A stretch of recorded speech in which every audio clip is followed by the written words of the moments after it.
మా ఊళ్ళో శాంతనం చూసిర్రా, నాకేం పోయి లగ్గమప్పుడు 2 లక్షలు ఇచ్చిరు కట్నము, మా తమ్ముడికేం పోయి 10 లక్షల కట్నం అట. ఇప్పుడు నేను ఆ నెలకి 5 లక్షలు ఇచ్చిందా కూకొని ఊకోను,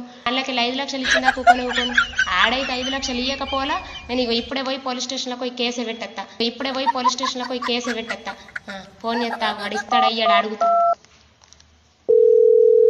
హలో, యాడున్నవురా? మరి ఏమనుకుంటున్నావు, ఇస్తావా 5 లక్షలు ఇయ్యవా? నేను రెడీ అయిన మరి పోలీస్ స్టేషన్లో పోతున్నావు కేసు పెట్టా. అద్దా, నాకు నమ్మకం లేదు.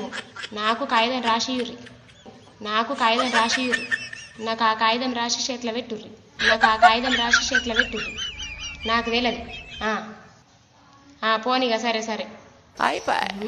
నేనేంటుకుంటా, నాకు 2 లక్షలట, 10 లక్షలట.